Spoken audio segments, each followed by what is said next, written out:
পেশাগত দায়িত্ব পালন করতেই পারে, আর সাংবাদিকরা তো পরিশ্রম করে, আমি তো দেখি তো সবাই, আমার একটা আলাদা ফিলিংসই আছে। আমি আর কাজেই হচ্ছে আমার কাছে বিশ্বাস। আমাকে অনেকে বলে আপনি অনেকে বিশ্বাস করেন না, অবিশ্বাস করেন, এরকম। আমি বললাম যে বিশ্বাসও আমি কাউকে করি না, অবিশ্বাসও কাউকে করি না, কাজের বিশ্বাস হচ্ছে মেয়ে। তো আমি দেখি যারা সাংবাদিক বন্ধুরা, দেখি পরিশ্রম, রাস্তাঘাটে সারাক্ষণ ধরে ওরা পরিশ্রম করে, রাত্রিবেলা ওরা কাজ করে বাড়িতে ফিরে। তো এদের নিরাপত্তা নিশ্চয়ই হবে, কিন্তু ঘটনা যখন ঘটে যায় দেখতে হবে যে ঘটনার পরিপ্রেক্ষিতে কোনো অ্যাকশন নিচ্ছে কি। আগে তো একটু দেখতেন না আপনারা, এখন পুরনো ইতিহাস যদি আপনারা ভুলে যান তাহলে কিন্তু আমি কিছু বলবো না, আমার কিছু বলার নেই। কী হতো আগে, মানে 35 বছর থেকে শুরু করে কী ছিল আমরা তো এখন অন্তত আপনাদের কাছে ইজ অফ অ্যাপ্রোচ কিন্তু এখন আছে, আপনারা আসতে পারেন, বলতে পারেন, বললে আমি সাথে সাথে অ্যাকশন নিই।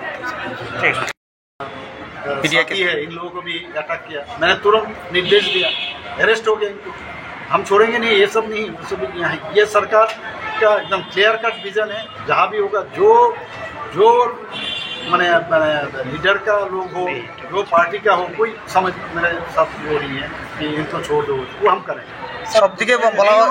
সবদিকে বলা হচ্ছে সে সংবাদযোগ্য তো এখানে ইয়া পাচ্ছে না, মানে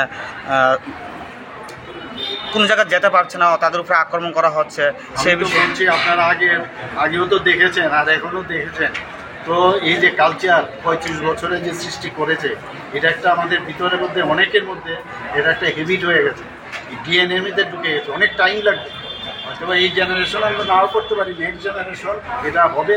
এখানে মানে শান্তির পরিবেশ ত্রিপুরাতে আমাদের তৈরি করতে হবে, দেখে যাওয়া যায়।